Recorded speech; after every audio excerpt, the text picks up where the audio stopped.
Senyum di wajah Xiaoyan perlahan menghilang setelah menyimpan banyak inti energi ke dalam cincin penyimpanannya.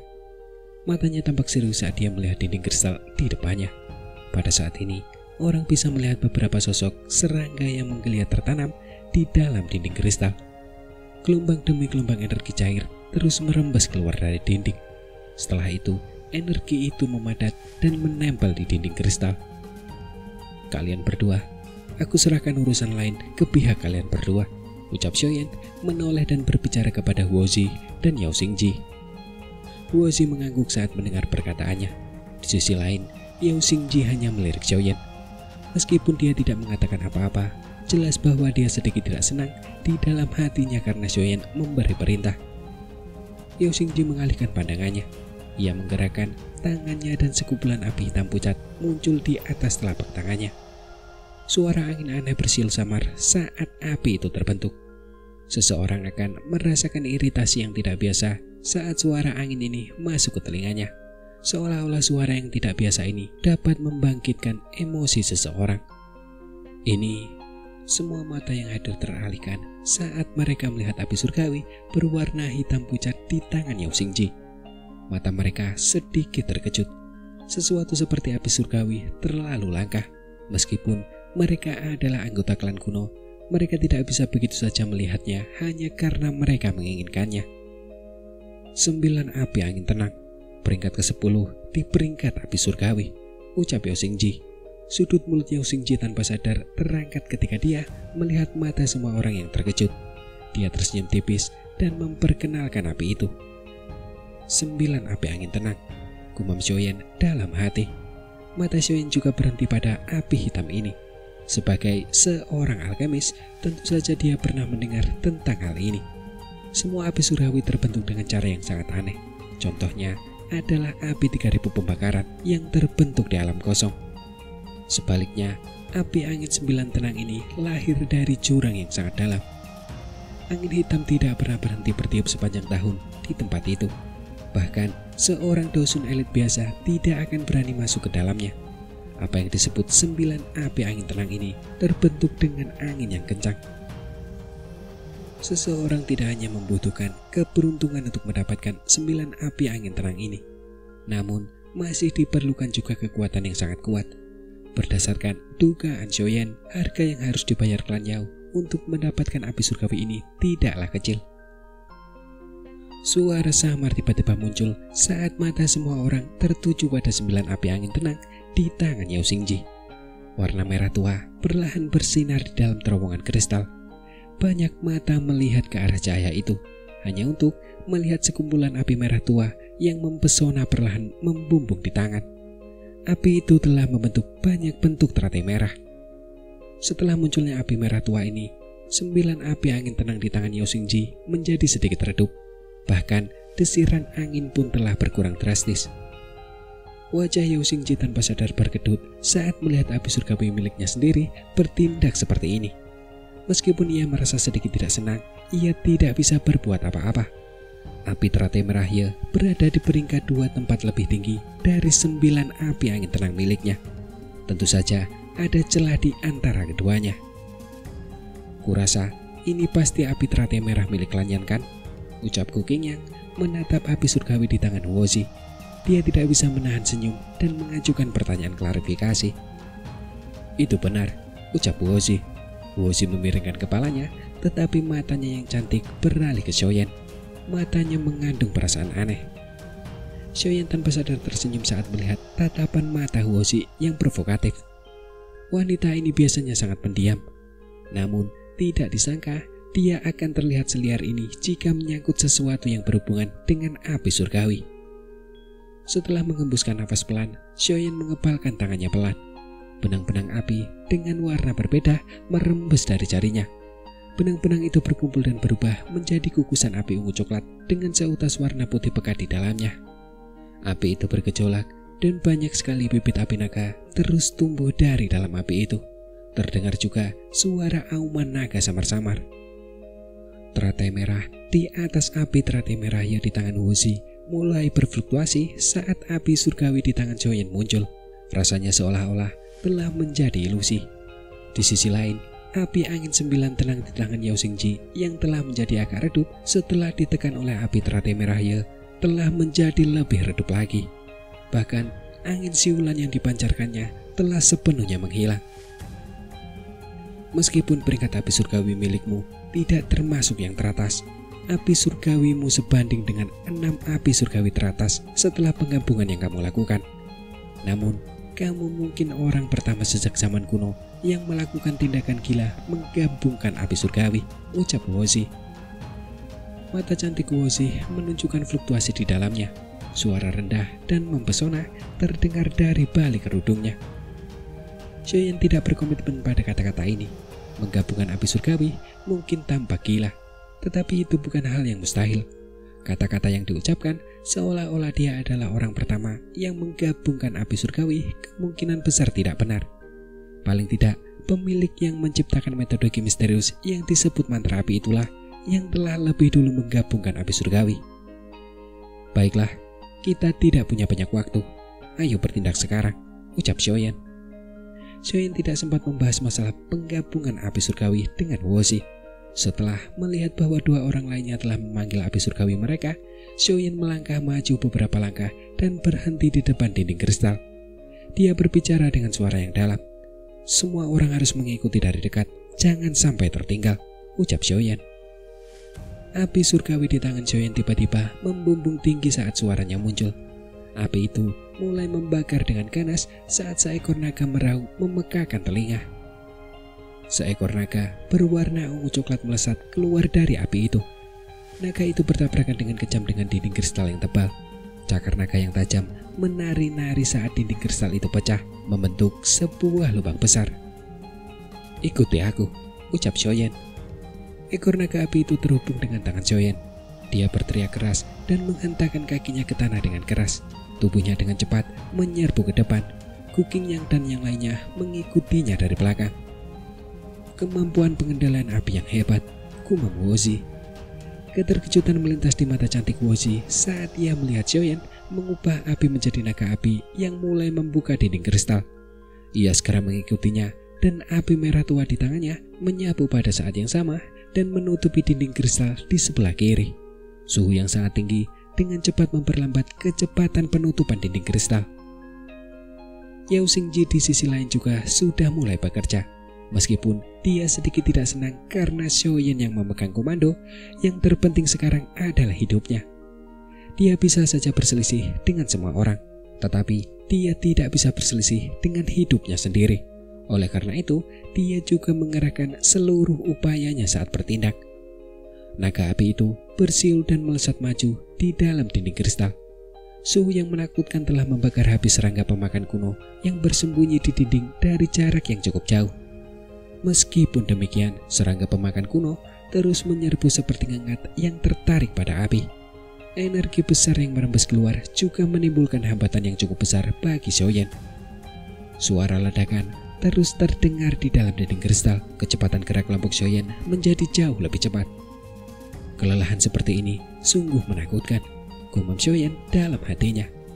Sementara tubuhnya bergerak cepat, Xiaoyan juga merasakan dogi di dalam tubuhnya merembes keluar seperti air banjir.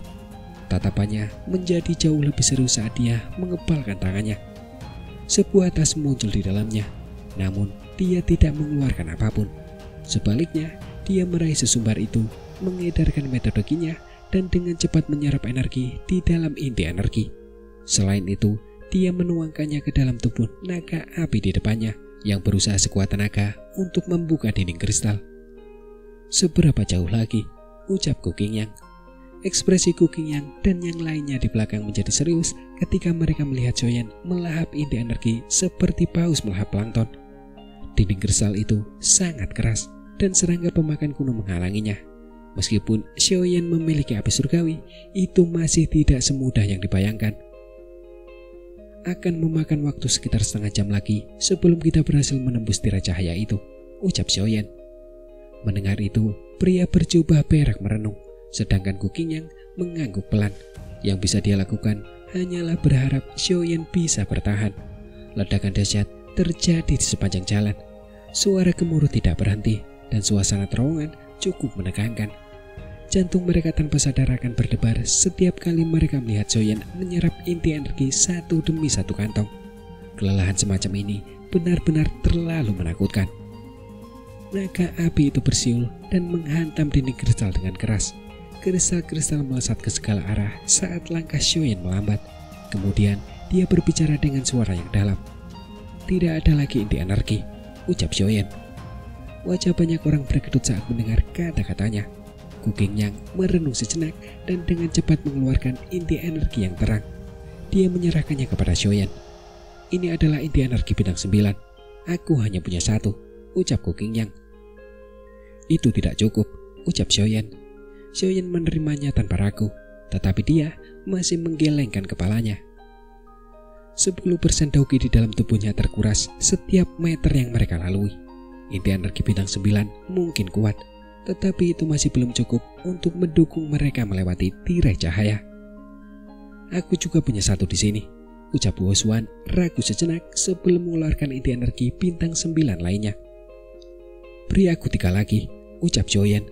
Xiaoyan menghela nafas dan memanggil semua orang. Semua orang terdiam saat mendengar kata-katanya.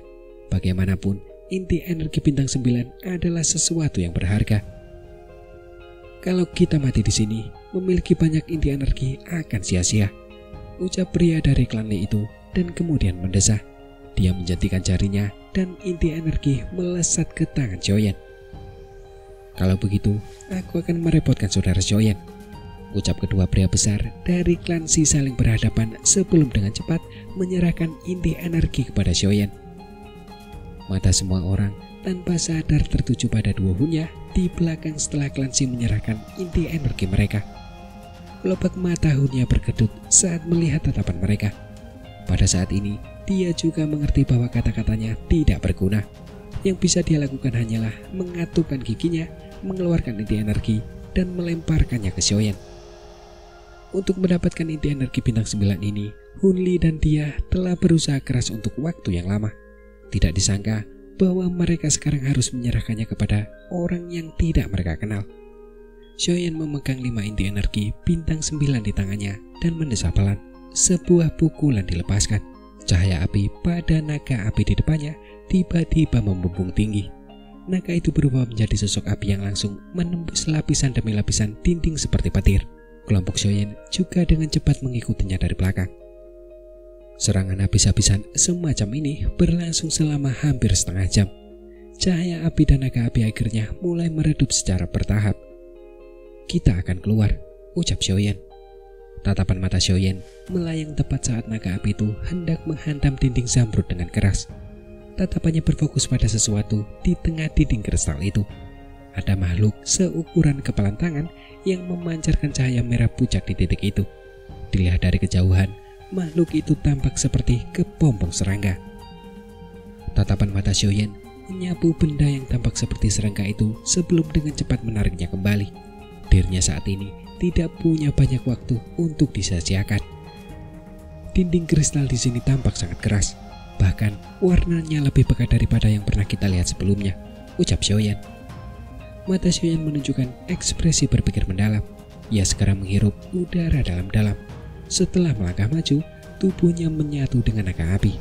Ia mengayunkan tangan kanannya dan suara siulan panas berdengung di dalam terowongan dengan cara yang menusuk telinga. Tinju kanan Xiaoyan dengan cepat menyatu dengan naga api. Setelah itu, tiba-tiba terlempar ke depan dan menghantam dinding zamrud dengan kejam. Sebuah ledakan rendah dan dalam tiba-tiba bergema saat kekuatan beriak yang kuat mulai menyebar dengan cepat dari tinju Xiaoyan, menyebabkan terowongan berguncang. Garis retakan kecil mulai meledak di dinding kristal di depan mata semua orang yang cemas. Garis retakan ini mulai menyebar dengan cepat. Akhirnya, retakan itu mengeluarkan suara ledakan di depan mata semua orang yang gembira. Tangan Xiaoyan tiba-tiba meraih kepingan kristal yang berterbangan ke segala arah saat dinding kristal itu pecah. Sebuah benda hangat seperti giok mendarat di tangannya. Pada saat ini, Xiaoyan tidak terlalu mempedulikannya. Dia memasukkannya ke dalam cincin penyimpanannya. "Ayo pergi," ucap Xiaoyan. Kaki Xiaoyan menghentak tanah setelah menghancurkan dinding kristal terakhir. Tubuhnya memimpin untuk maju. Di belakangnya, King Yang dan yang lainnya yang telah bersiap mengikuti dari dekat saat mereka menyerbu ke arah lubang besar yang telah diciptakan Xiaoyan. Xiaoyan bergerak sangat cepat. Dalam sekejap mata, dia sudah keluar dari terowongan. Setelah itu, daratan abu-abu tak berujung muncul di hadapannya. Tanah ini sangat luas. Sekilas, orang tidak dapat melihat batasnya. Tidak ada kabut energi tebal yang menyelimuti tanah. Ketika kelompok Xiaoyan berdiri di sini, mereka dapat merasakan gelombang demi gelombang energi murni merembes ke dalam tubuh mereka dari bawah kaki mereka. Penemuan semacam ini membuat semua orang merasa tercengang. Kegembiraan yang tidak dapat disembunyikan dengan cepat melonjak ke wajah mereka. Tingkat ketiga makam surgawi memang jauh dari apa yang dapat dibandingkan dengan 2 tingkat sebelumnya. Dengan energi semacam ini yang mengalir masuk, kemungkinan besar mereka akan dapat memperoleh efek pelatihan yang baik bahkan jika mereka tidak pergi dan mencari inti energi. Apakah ini tingkat ketiga makam surgawi? Ucap beberapa orang dari kelompok itu. Kelompok itu tampak gembira saat melihat sekeliling. Perasaan terlahir kembali setelah bencana membuat hati semua orang terasa lega. Sementara semua orang menghela nafas lega, tirai cahaya besar di belakang yang tampaknya terhubung ke cakrawala tiba-tiba mengeluarkan suara dengungan yang kuat. Adegan ini menyebabkan kelompok Xiaoyan merasa terkejut. Tubuh mereka mundur dengan cepat. Saat kelompok Xiaoyan mundur, gelombang demi gelombang aliran deras seperti salju mengalir ke arah mereka dengan kecepatan seperti kilat.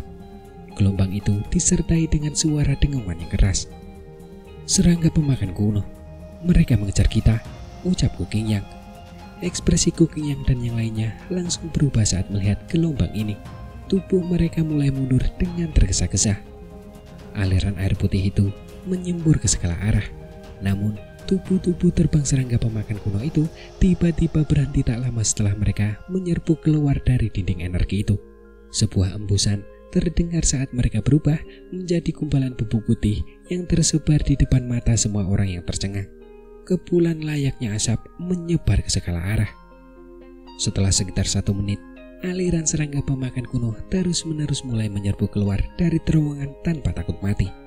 Namun, mereka ditolak oleh kekuatan misterius saat mereka menyerbu sejauh 10 kaki dari tirai cahaya. Dan tiba-tiba, mereka meledak menjadi bubuk putih. Pada akhirnya, bubuk itu berkumpul di depan dinding energi hingga tingginya mencapai beberapa meter. Serangga pemakan kuno ini, apa yang mereka lakukan? Gumam hampir semua orang. Semua orang tercengang saat melihat serangga pemakan kuno ini terus menyerang meskipun tahu bahwa hanya kematian yang menunggu mereka. Mereka semua mulai mengerutkan kening. Mungkinkah mereka tidak ingin kita melarikan diri? Ucap seseorang tertawa ketir dan memberi saran. Mereka tidak akan melakukan apapun jika niat mereka adalah untuk mencegah kita melarikan diri. Mereka bunuh diri, dan itu adalah bunuh diri yang sia-sia, ucap Gu Qingyang menggelengkan kepalanya dan berbicara dengan alis berkerut. Sebuah pikiran terlintas di hati Xiaoyan sementara semua orang merenungkan apa yang terjadi dengan sedikit keraguan. Jarinya mengusap cincin penyimpanannya tanpa ada yang menyadarinya. Mungkinkah itu terkait dengan benda yang telah diambilnya dari dinding kristal? Serangan bunuh diri dari serangga pemakan kuno berlanjut selama hampir 10 menit. Bubuk putih menutupi dinding energi dalam lapisan tebal. Namun untungnya, bunuh diri semacam ini tidak berlanjut. Setelah serangga pemakan kuno yang tak terhitung jumlahnya berubah menjadi debu, kecepatan serangga akhirnya melambat sebelum menghilang sepenuhnya. Jelas bahwa bunuh diri yang tidak berguna ini akhirnya membuat mereka menyerah. Ayo pergi, ucap Gu Qingyang. Gu Qingyang menggelengkan kepalanya dan berbicara setelah melihat serangga pemakan kuno ini menyusut kembali ke dalam dinding kristal. Xiaoyan pun tersadar saat mendengar perkataannya. Tiba-tiba, dia menoleh dan menyapukan pandangannya. Kemudian, dia mulai mengerutkan kening karena dia telah menemukan bahwa kelompok Hunya telah melarikan diri sementara semua orang tercengang oleh bunuh diri liar dari serangga pemakan kuno sebelumnya. Sun Er juga menyadari bahwa kedua orang itu telah menghilang. Dia mengerutkan kening dan berkomentar. Kedua orang itu benar-benar licik, ucap Sun Er. Saudara Xiaoyan, kali ini semua berkatmu. Karena kita sudah mencapai tingkat ketiga, kita berdua tidak akan berdiri di sini terlalu lama. Kita akan mencari tempat untuk berlatih. Setelah itu, kita akan menunggu dengan tenang selama 3 tahun untuk kembali, ucap Huo Xuan menangkupkan tangannya ke arah Xiaoyan dan berbicara sambil tersenyum. Xiaoyan juga menyeringai dan mengangguk. Ia menangkupkan kedua tangannya sebagai balasan dan kemudian berkata, "Kalau begitu, aku mendoakan agar saudara Huo Xuan dapat menempuh perjalanan dengan damai," ucap Xiaoyan. "Selamat tinggal, sampai jumpa setelah 3 tahun berlalu," ucap Huo Xuan tertawa. Setelah itu, ia menuntun Huo Xi ke kejauhan. Setelah Huo Xuan, klan Xi, dan klan Le mengucapkan selamat tinggal dan pergi, Yao Xingji hanya melirik Xiaoyan sebelum membebaskan lengan bajunya dan membawa pergi wanita menawan dari klan Yao itu tanpa mengucapkan sepatah kata pun. Dalam beberapa menit, tempat ini menjadi kosong setelah banyak orang pergi. Hanya kelompok Xiaoyan yang masih tersisa. "Sun Er, kalian berdua mau kemana?" ucap Gu Qingyang sembari menatap mereka berdua, merenung sejenak dan akhirnya bertanya tentang rencana mereka. "Apakah kakak Qingyang masih belum tahu kemana kita pergi?" ucap Sun Er tersenyum tipis dan menjawab. Gu Qingyang menggelengkan kepalanya tanpa daya saat mendengar ini. Ia menatap Xiaoyan dan berkata, "Kau benar-benar berniat mengunjungi makam Xiao Xuan. Tempat itu berada di wilayah terdalam makam surgawi. Sangat mudah untuk menemukan 8 atau 9 bintang badan energi di sana. Tidak apa-apa jika kau bertemu 1 atau 2 di antaranya. Namun, jika jumlahnya terlalu banyak, akan sangat berbahaya. Terlebih lagi, mungkin ada badan energi kelas Doseng di wilayah terdalam. Kau mungkin benar-benar akan mati jika bertemu mereka," ucap Gu Qingyang. Mendengar itu, Xiaoyan hanya mengangguk dan berkata, "Aku tahu," ucap Xiaoyan. Gu Qingyang merasa agak tidak berdaya saat melihat Xiaoyan tidak berniat menyerah. Dia ragu sejenak sebelum menoleh untuk melihat pria berjubah perak, Gu Zhen, dan pria kekar itu. Kemudian dia bertanya, "Apa rencana kalian semua?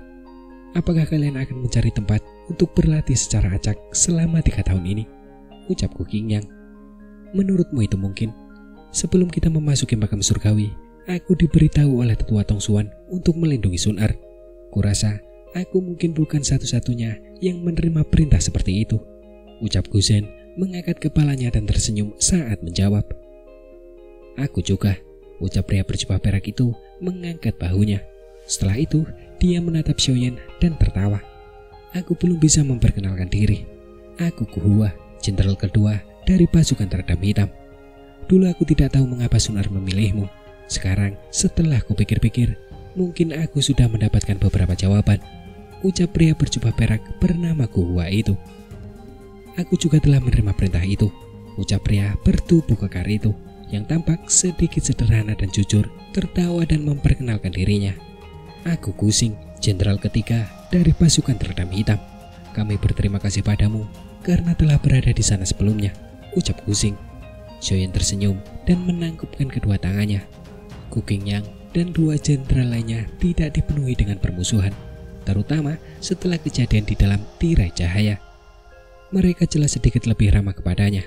Oleh karena itu, Xiaoyan tidak memperlakukan mereka bertiga dengan dingin dan acuh tak acuh. "Sepertinya semua orang juga begitu," ucap Gu Qingyang merentangkan tangannya dan tertawa. "Kalau begitu, mari kita jalan bersama. Dengan kita semua yang bekerja sama, tidak akan terjadi hal yang tidak terduga selama kita tidak bertemu dengan tubuh energi kelas Doseng. Apakah kamu bisa memasuki makam Xiao Xuan? Itu semua tergantung padamu. Para ahli dari klanku kita pernah sampai di sana, namun kita tidak punya jalan masuk. Tidak peduli metode apa yang kita coba, kita tidak bisa masuk. Oleh karena itu, kamu harus siap secara mental. Mungkin leluhurmu tidak ingin ada yang masuk dan mengganggunya," ucap Gu Qingyang. Xiaoyan sedikit menyeringai. Dia mengangguk dan kemudian berkata, "Naluriku mengatakan bahwa aku mungkin akan mendapatkan sesuatu di sana," ucap Xiaoyan. "Semoga saja," ucap Gu Qingyang. Gu Qingyang tidak peduli. Dia mengangkat kepalanya dan melirik tanah berwarna abu-abu kecoklatan. Setelah itu, dia menghela nafas dan tersenyum sambil berkata, "Kalau begitu, kita harus segera bergerak. Aku benar-benar ingin melihat seberapa menakutkan tingkat ketiga makam surgawi itu," ucap Gu Qingyang. "Baiklah, ayo kita mulai," ucap Xiaoyan. Xiaoyan juga tertawa. Setelah itu, ia bertukar pandang dengan Sun Er. Kemudian jari-jari kaki mereka menekan tanah dan sosok mereka berubah menjadi dua sinar cahaya yang memimpin saat mereka dengan cepat bergegas ke tingkat ketiga. Gu Qingyang dan 3 orang lainnya dengan cepat mengikuti dari belakang. Dua sosok hitam perlahan muncul dari jarak yang sangat jauh dari kelompok Xiaoyan. Mereka adalah Hunya dan Hunli yang telah lama melarikan diri. Kelompok Gu Qingyang telah bergabung dengan Xiaoyan dan Sun Er. Ucap Hunli menoleh, melihat ke kejauhan dan berkomentar. Bersama-sama, lebih baik begitu. Itu akan menyelamatkan kita dari masalah saat waktunya tiba. Ucap Hunya mengangguk acuh tak acuh. Ekspresi brutal melintas di matanya yang tertunduk. Xiaoyan, lain kali kita bertemu, itu adalah saat kami akan mengambil nyawamu. Tunggu saja, gumam Hunya. Kabut energi samar perlahan melayang bersama angin di atas tanah abu-abu kecoklatan yang tandus. Dunia yang berkabut menyebabkan seseorang merasakan misteri tambahan. Tampaknya bahkan konsep waktu pun hilang di dunia yang sunyi ini. Beberapa sosok duduk mengelilingi api unggun di suatu tempat di tanah ini. Api menerangi wajah beberapa dari mereka. Mereka adalah kelompok Xiaoyan dan Sun Er. Namun, mereka tampak lebih dekat saat ini daripada sebelumnya. Jika tebakanku benar, kita seharusnya sudah mencapai bagian terdalam dari wilayah ketiga. Jika kita masih akan melakukan perjalanan besok, kita semua harus lebih berhati-hati. Bagian terdalam dari tingkat ketiga adalah tempat paling berbahaya di dalam makam surgawi. Ucap Gu Qingyang mengangkat kepalanya, melirik ke wilayah redup di sekitar mereka dan berbicara sambil tersenyum. Kita belum bertemu siapapun selama 3 bulan ini. Sepertinya mereka telah menemukan tempat untuk berlatih dengan tenang. Ucap Sun Er berkata dengan lembut. Xiaoyan mengangguk pelan. 3 bulan telah berlalu sejak mereka memasuki tingkat ketiga. Selama 3 bulan ini, kelompok mereka telah bergegas ke bagian terdalam makam surgawi. Namun, karena beberapa tubuh energi yang kuat menghalangi mereka di sepanjang jalan, mereka merasa sulit untuk bepergian. Untungnya, beberapa dari mereka berhasil menyerbu setelah bergandengan tangan. Makam surgawi ini memang tidak sesederhana yang kubayangkan. Terakhir kali, aku hampir kehilangan nyawaku. Ucap Hua melemparkan cabang pohon di sampingnya ke tumpukan api dan menatap tanpa daya. Ada bekas luka di wajahnya. Bekas luka itu tertinggal ketika kelompok mereka bertemu dengan sekelompok tubuh energi dengan kekuatan rata-rata 8 bintang. Pertarungan itu menyedihkan hingga melampaui harapan semua orang. Untungnya tidak ada kematian yang terjadi meskipun mereka menderita beberapa luka. Lebih jauh lagi akan lebih merepotkan daripada apa yang telah kita hadapi sebelumnya. Oleh karena itu, semua orang harus siap secara mental. Ucap Guzen menyeringai saat berbicara. Izinkan aku melanjutkan perjalanan yang tersisa. Ucap Xiaoyan ragu sejenak sebelum berbicara. Bahkan dengan ke-6 orang itu bergandengan tangan, cukup sulit bagi mereka untuk bertahan hidup. Jika mereka memasuki wilayah terdalam, tidak ada yang tahu masalah seperti apa yang akan mereka hadapi. Setelah masa tinggal bersama kelompok Gu Qingyang ini, Xiaoyan telah membentuk kesan yang baik tentang mereka. Dia tidak ingin kecelakaan terjadi pada mereka karena dirinya. Kamu harus mengatakan kata-kata ini pada Sun Er. Ucap Gu Qingyang tersenyum dan menjawab. Kita sudah sampai sejauh ini, jadi jangan katakan kata-kata yang mengecewakan seperti itu. Selama kita berhati-hati, kemungkinan besar tidak akan ada masalah. Ucap Sun Er. Mata cantik Sun Er menatap Xiaoyan saat dia menjawab dengan lembut. Semoga saja, gumam Xiaoyan. Xiaoyan hanya bisa tersenyum pahit dan menganggukkan kepalanya saat mendengar jawabannya. Setelah itu, dia mengangkat matanya dan melihat ke kejauhan yang gelap dan kelabu. Ujung terjauh adalah tempat targetnya berada. Tampaknya dia bisa merasakan darah di dalam tubuhnya mengalir dengan kecepatan yang jauh lebih cepat. Arah barat laut, ada jejak 4 badan energi di sana. 3 di antaranya berada di sekitar bintang 8 dosun, sementara 1 berada di bintang ke-9, ucap Xiaoyan. Mata Xiaoyan tertutup perlahan terbuka saat dia berada di balik sebuah batu besar. Setelah itu, dia dengan lembut mengucapkan informasi ini kepada kelompok di sampingnya. Mereka telah memasuki bagian terdalam makam surgawi. Ke-6 orang itu tanpa sadar menjadi berhati-hati meskipun mereka kuat. Mereka dengan hati-hati memilih jalan mereka saat bepergian. Bahkan ketika mereka bertemu dengan tubuh energi yang dapat mereka tangani dengan mudah, mereka akan berunding sebelum menyerang. Karena bagaimanapun, tubuh energi di sana terlalu menakutkan. Tidak seorang pun tahu apakah mereka akan menarik tubuh energi yang jauh lebih kuat lagi begitu pertarungan dimulai. Pada saat itu, tubuh energi akan mengelilingi mereka. Harga yang harus mereka bayar bukan lagi sekedar beberapa luka. Guhua dan Gusen sudah pergi menyelidiki. Mereka seharusnya segera kembali, ucap Kuking yang mengangguk dan menjawab. Ucapan Kuking yang baru saja terdengar ketika dua sosok hitam menempel di tanah. Mereka menggunakan batu besar dan bayangan beberapa pohon sebagai pelindung sebelum dengan cepat muncul di samping kelompok Shoyen. Mereka adalah Guhua dan Gusen yang telah pergi untuk menyelidiki. Ada jejak aktivitas sejumlah besar badan energi di selatan dan barat, dan kami juga merasakan beberapa tekanan yang sangat kuat. Kami tidak dapat mengambil kedua rute ini, ucap Gusen dan Guhua perlahan menghela nafas lega sebelum berbicara. Kalau begitu, kita hanya bisa menuju ke barat laut, ucap Shoyen mengurutkan kening saat menjawab. Arah barat juga memiliki tekanan yang sangat kuat. Tekanan ini telah melampaui tekanan Dosen bintang 9 biasa. Namun masih ada celah ke tingkat Dosen, ucap Sun-ar tiba-tiba berbisik pada saat ini. Kelompok Shoyen terdiam setelah mendengar kata-katanya. Lebih kuat dari Dosen bintang 9, namun lebih lemah dari Dosen elit. Sepertinya seharusnya berada di kelas Banseng. Ini juga merupakan keberadaan yang sangat merepotkan. Mereka menyadari bahwa tubuh energi Banseng akan memiliki banyak tubuh energi yang menjaganya. Banseng yang mereka temui kali ini hanya memiliki 4 tubuh energi di sekitarnya. Jumlah ini dianggap cukup kecil. Apa yang harus kita lakukan? Tidak ada satupun dari 3 arah yang mudah untuk ditembus. Namun, arah barat laut sedikit lebih mudah. Ada lebih sedikit badan energi di arah itu. Tidak akan mudah untuk menarik badan energi lain bahkan jika kita akhirnya bertarung. Jika itu adalah 2 area lainnya, kita kemungkinan akan berakhir dikepung begitu pertempuran meletus, ucap Guhua menduga situasinya. Shoyen menunjukkan ekspresi merenung. Ia bertukar pandang dengan Kuking Yang dan matanya beralih ke arah barat laut. Satu-satunya pilihan mereka sekarang adalah mengambil rute ini. Ayo bergerak, berhati-hatilah. Jangan ganggu tubuh energi kelas Banseng. Meskipun inti energi Banseng sangat memikat, kita tidak boleh kehilangan nyawa karena itu, ucap Kuking Yang mendesah pelan. Baiklah. Shoyen juga mengangguk pelan. Setelah itu, ia bertukar pandang dengan Sun-ar. Tubuhnya bergerak dan ia berubah menjadi sosok samar yang dengan hati-hati bergegas ke bagian terdalam makam surgawi. Kuking Yang dan yang lainnya juga mengikuti di belakang. Sikap hati-hati mereka tampak sedikit mengelikan. Kelompok mereka berjalan diam-diam sejauh 1000 kaki di dalam kabut energi sebelum langkah kaki mereka perlahan terhenti. 4 badan energi duduk di atas batu besar tak jauh di depan.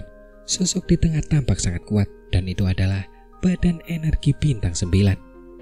Mata Shoyen menyipit saat mengamati keempat badan energi ini. Setelah itu, dia berbalik dan menatap kelompok Kuking Yang. Mereka diam-diam membuat beberapa gerakan tangan. Setelah beberapa bulan bergandengan tangan, koordinasi di antara mereka sudah menjadi cukup baik. Kelompok itu mengangguk ketika mereka melihat gerakan tangan Shoyen. Tubuh mereka perlahan terpisah. Shoyen tiba-tiba melambaikan tangannya saat melihat semua orang sedang menunggu perintah. Pada saat yang sama, tubuhnya tiba-tiba melesat maju. Dalam sekejap, dia muncul di depan tubuh energi bintang 8. Tinjunya yang berisi api ungu coklat pekat dengan keras menembus tubuh energi itu. Itu menghancurkan tubuh itu menjadi ketiadaan dalam sekejap. Ketika serangan Shoyen yang seperti kilat menghantam tubuh energi bintang 8, 2 sosok yang tersisa juga hancur berkeping-keping. Tubuh energi ini mungkin berada di level bintang 8, tetapi kekuatan mereka yang sebenarnya tidak berada di level ini. Kalau tidak, mereka tidak akan bisa menang. Tubuh energi bintang 9 itu tampaknya merasakan sesuatu ketika tubuh energi itu terbunuh. Tiba-tiba ia membuka kedua matanya. Namun raungan marah baru saja keluar dari mulutnya ketika 4 sosok mengelilinginya dalam formasi seketika. Doki yang kuat melonjak dengan cepat. Setelah itu, mereka berubah menjadi petir yang menyambar tubuh energi bintang 9 ini dengan kejam. menghadapi serangan gabungan dari kelompok Gu Qingyang. Tubuh energi bintang 9 ini baru saja mengeluarkan suara gemuruh ketika suara embusan muncul dan berubah menjadi ketiadaan. Inti energi yang terang jatuh darinya dan Sun Er dengan cepat menangkapnya. Kelompok itu saling berhadapan dan tersenyum ketika melihat serangan diam-diam mereka berhasil. Setelah itu, mereka dengan cepat menekan suara mereka karena isyarat tangan Xiaoyan dan kemudian dengan cepat bergegas ke kejauhan. Perjalanan selanjutnya berjalan lebih lancar setelah mereka membunuh keempat tubuh energi itu. Namun, kelancaran ini tidak berlangsung lama. Ekspresi kelompok Xiaoyan berangsur-angsur menjadi lebih serius karena mereka mulai merasakan tekanan yang perlahan menyebar dari jarak dekat di depan mereka. Ada larangan, ucap kelompok Xiaoyan. Alis kelompok Xiaoyan berkerut saat merasakan tekanan semacam ini. Kecepatan mereka pun perlahan melambat. Jika mereka tidak mampu melewati halangan ini, mereka harus berhenti menyebut makam Xiaoshuan. Semuanya hati-hati, ucap Xiaoyan. Xiaoyan berkata dengan lembut. Ia sekali lagi melangkah maju. Tubuhnya bersembunyi di balik bayangan sebuah batu besar. Matanya menyipit saat ia melihat ke depan. Area yang dapat dijangkau oleh penglihatan Xiaoyan ditutupi oleh kabut energi. Kabut energi ini tidak pekat. Hembusan angin bertiup dan menyebabkan kabut tersebut berhamburan. Setelah kabut energi ini berhamburan, sebuah gunung batu setinggi 1000 kaki tiba-tiba terlihat. Kelompok Xiaoyan menatap puncak gunung itu saat gunung itu muncul. Tempat itu memiliki sebuah kursi batu yang sangat besar. Sebuah sosok duduk dengan tenang di atasnya. Sebuah pedang pendek berwarna merah tua telah diletakkan di tangannya, dan aroma darah yang pekat terpancar dari pedang pendek besar itu.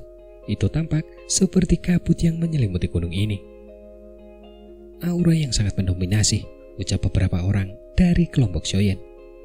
Ekspresi kelompok Xiaoyan perlahan menjadi serius saat mereka merasakan aura sombong yang menyebar dari sosok itu. Apakah ini tubuh energi yang telah mencapai kelas Banseng? Itu memang benar-benar kuat. Sementara kelompok Xiaoyan menampakkan ekspresi serius, sosok di gunung batu besar itu tiba-tiba bangkit dan bau darah pun tiba-tiba menyeruak. Kita sudah ketahuan, tidak perlu lagi bersembunyi. Hati-hati, ucap Xiaoyan. Xiaoyan menghela napas pelan saat melihat tubuh energi itu berdiri. Hatinya tidak gentar saat panas membara melonjak di dalamnya. Melawan elit Banseng, ini akan menjadi yang pertama kalinya dalam hidupnya.